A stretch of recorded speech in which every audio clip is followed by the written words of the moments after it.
Has it ever happened to you where you've had a pretty bad day, and at the end of the day you're like, wow, this day was really bad. And so you vow to yourself, you say, oh, tomorrow I'm going to wake up at 5 a.m. I'm going to finish all this homework that I procrastinated all day yesterday for, that I probably should have done. I'm going to go to the gym. I'm going to get the best workout. I'm going to have like 0 minutes of screen time. You say all of these things. You're like, tomorrow's the day I'm going to change everything. And then you wake up tomorrow and you do absolutely none of those things. And at the end of that day, you once again vow that tomorrow will be different. Lo and behold, it's just the same. You're in a cycle, constantly repeating, constantly saying, I'm going to make these changes, and then not making those changes. Because if you think about it, creating such radical changes to your schedule, to your habits, is near on impossible in the span of something as short as just one day. This is unless you make a radical change to your environment first. Let me explain. Whether you're aware of it or not, habits are built into everything we do in every part of our day. Because our brain can't make conscious, well thought out decisions for absolutely everything. And why should it? Your brain makes tens of thousands of decisions every single day, and so, quite understandably, it seeks to create automations wherever it can. Most of these automations are actually quite useful. They allow you to perform a simple task without using up too much energy and getting it done without thought, really easy, and that's what the automation is for. But there are also times when these brain-created automations can be quite detrimental to our health. Need an example? Well, a lot of us have a habit of, for example, reaching for our phone first thing in the morning when we wake up. From here, we can tie that example back into what I said at the beginning of the video. If you were to vow at the end of your day that tomorrow you're not going to pick up your phone first thing in the morning, okay, maybe you can do it for one day, but the next day you're going to fail because even that tiny change of, oh, I'm not going to grab my phone first thing in the morning, even though it's a really strong built-in habit, right?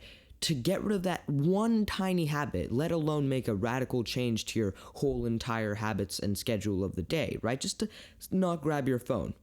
That requires a great deal of conscious effort and willpower to consciously overturn that urge you have in the morning and, get rid of all the cope and the excuses that your brain is going to have. Be like, oh, but, what if I got some notifications and it's urgent, and also I need to check what homework I had from yesterday. Your brain's going to be like, oh, but you need to do this and this, and you're going to be like, fine, I'll check my phone. And you're going to fail, right?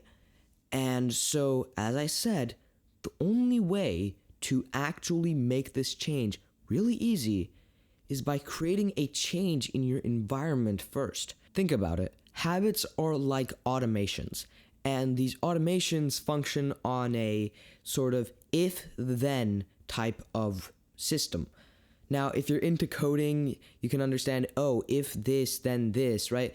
It's kind of like there are these conditions, the if part, and then the action, the then part, right?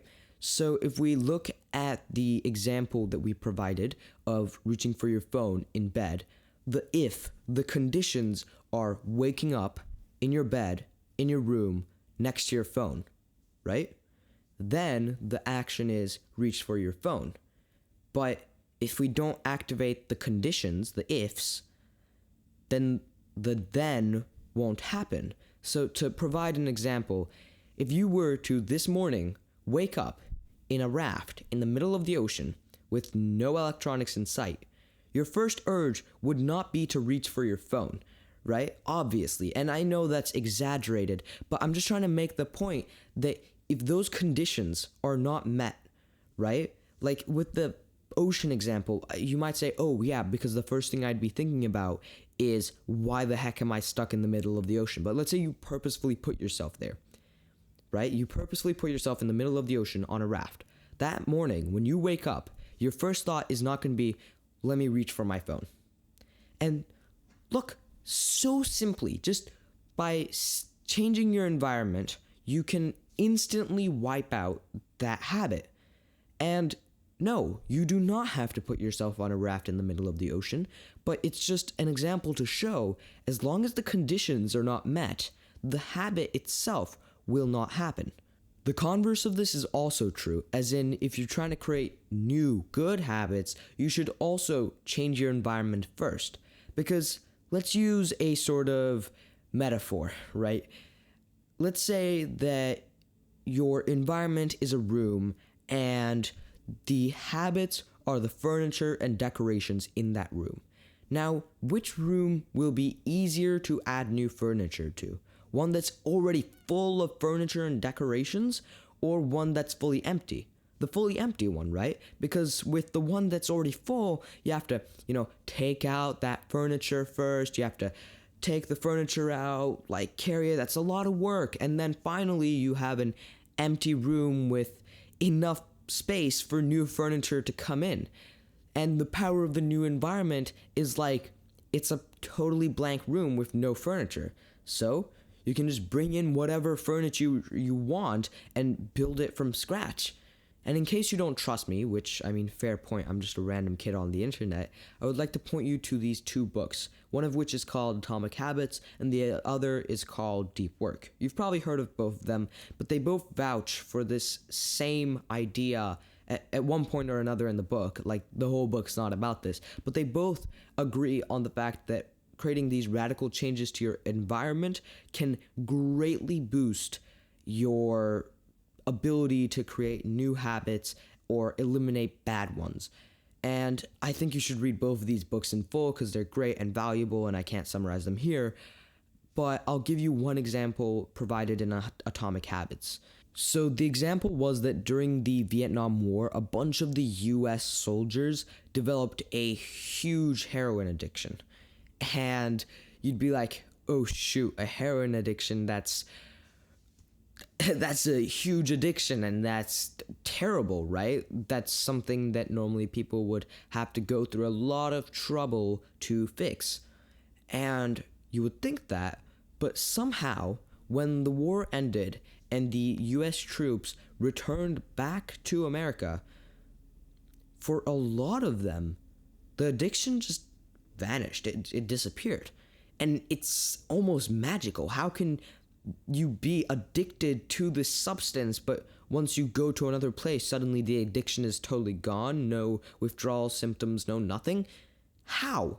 Well, it's because your body was only learned to expect the heroin while it was in that place, in this scenario, Vietnam.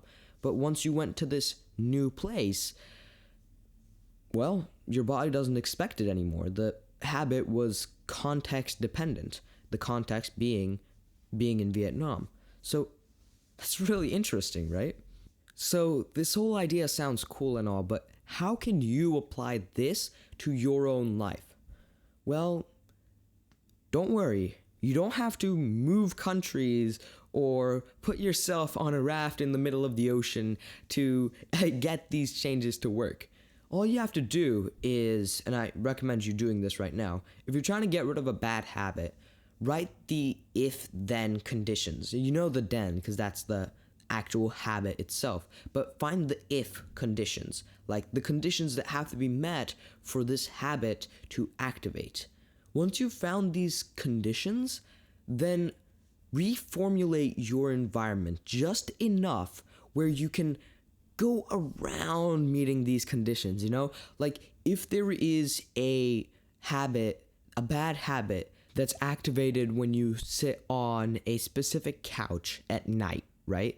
Like, I'm totally making this up. I don't know what this could be, but it's an example, right? If you decide it's activated when you sit on a specific couch during nighttime, then don't sit on that couch during nighttime. And suddenly, you don't want to do that habit anymore. It's that simple. And if you're trying to create new habits, well, then you kind of have to create, as I said, like, you have to find a blank room that's not been already furnished with existing habits. So ideally, find a new place, new enough that you don't already have pre-existing habits attached to that place, and then in that area, it's easier to create new habits that will be easier to follow. So I hope this video has helped you, and if it has, please do consider liking and subscribing. This is a new channel, and I try to provide you guys with absolutely nothing but pure value. And if that sounds like something interesting and you might be interested in watching, let's say once a week, then a subscription or like would be highly appreciated. Thanks.